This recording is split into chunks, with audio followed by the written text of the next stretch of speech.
Hello नमस्कार। तर ह्या व्हिडिओमध्ये मी इथं नुपूर मेहंदी आहे ती कशा प्रकारे भिजवायचं आणि तुमच्या केसांवरती अप्लाय करायचं हे दाखवलेलं आहे। तर व्हिडिओ आहे तो तुम्ही इथं शेवटपर्यंत पहा आणि आवडल्यास इथं लाईक आणि सबस्क्राइब करायला देखील विसरू नका। तर सर्वात आधी मी इथं हिनाची नुपूर मेहंदी आहे ती 4 पॅकेट घेतलेले आहेत। तुम्हाला जर कमी जास्त इथं वापरत असाल तर त्याप्रमाणे तुम्ही इथं वापरू शकता। तर सर्वात आधी तुम्ही इथं दही घ्यायचे आहे। अर्धी वाटी इथं मी दही घेतलेली आहे। त्यानंतर मी अर्धा लिंबू घेतलेला आहे। लिंबू आणि दही आहे ते तुमच्या केसांवरती शाईन येण्यासाठी मदत करतात। त्याचबरोबर मी हे जे चहा पावडरचे जे पाणी आहे ते मी इथं उकळून घेतलेलं आहे। ते सुद्धा तुमच्या केसांना एक छान कलर आणतं। त्यानंतर मी इथं आमला पावडर देखील यूज केलेला आहे। तुम्ही इथं नाही केला तरी देखील चालतं। तर सर्वात आधी हे जे मेहंदी पावडर आहे ती एका भांड्यामध्ये काढून घ्यायचं आहे।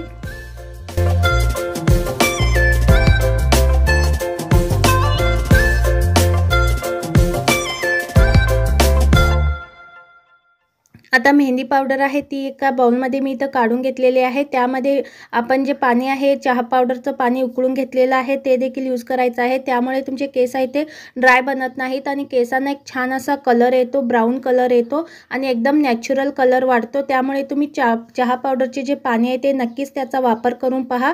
आता ह्यामध्ये मी जे आमला पावडर आहे ते घालून घेत आहे। या मेहंदीच्या पावडरमध्ये आमला पावडर देखील तुमचे केस जर पांढरे असतील तर ते काळे करण्यासाठी मदत करतात आणि केसांमध्ये एक वेगळीच शाईन येते। त्याचबरोबर ह्यामध्ये इथं अर्धी वाटी दही घालून घ्यायची आहे। दही आणि लिंबू आहे ते तुम्हाला इथं वापरायचंच आहे। त्यामुळेच इथं केसांवर जी शाईन येते ती छान असं शायनी दिसतात केस आहेत ते। त्यामुळे तुम्ही हे जे दोन आहेत ते स्किप करू नका, दही आणि जे लिंबू आहे ते। आता ह्यामध्ये मी लिंबूचा रस देखील ॲड करून घेतलेला आहे।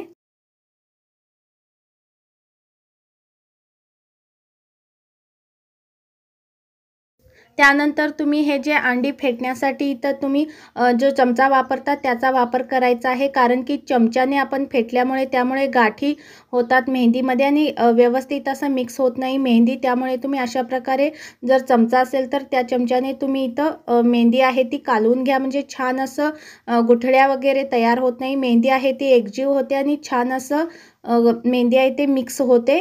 आता जे पाणी आहे ते थोडं थोडं घालून तुम्ही इथं मेहंदी आहे ते कालवून घ्यायची आहे।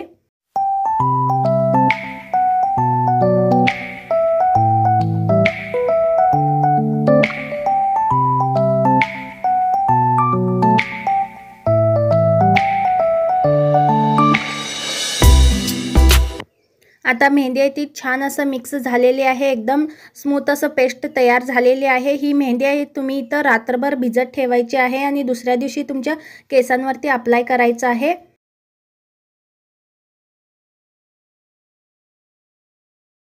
आता मेहंदी आहे ती माझ्या केसांवरती अप्लाय करणार आहे आणि तेलकट केसांवरती मेहंदी अप्लाय करायचं नाही आणि केसांमध्ये तुम्ही अशा प्रकारे दोन विभाग करायचे आहेत आणि केसांवरती मेहंदी आहे ती संपूर्ण केसावरती आणि केसांच्या खालीपर्यंत तुम्ही इथं मेहंदी आहे ती व्यवस्थित अप्लाय करून घ्यायचं आहे। आता मेहंदी आहे ती माझ्या संपूर्ण केसांवरती मी अप्लाय करून घेत आहे।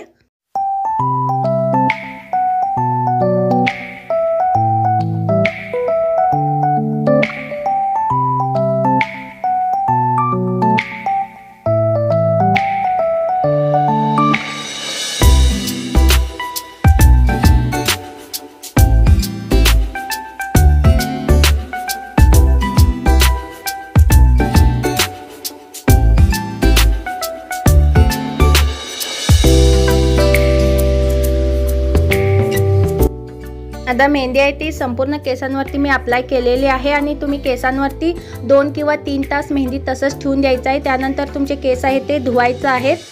आता केस आहेत ते तुम्ही इथं पहिल्यांदा धुत असाल तर तुम्ही विदाऊट शॅम्पूने तुमचे केस धुवायचे आहेत आणि त्यानंतर तुम्ही संध्याकाळी केसांना आहे ते तेल लावायचं आहे आणि दुसऱ्या दिवशी तुम्ही शॅम्पू वापरून तुमचे केस धुवायचे आहे। केस एकदम शायनी आणि सॉफ्ट होतात आणि मजबूत देखील बनतात केस आहेत ते। अशा प्रकारे तुम्ही सुद्धा यूज करून पहा, नक्कीच एकदा तरी यूज करून पहा आणि व्हिडिओ आवडला असेल, यूजफुल वाटला असेल तर प्लीज इथं व्हिडिओला लाईक आणि सबस्क्राईब करायला देखील विसरू नका। थँक्यू।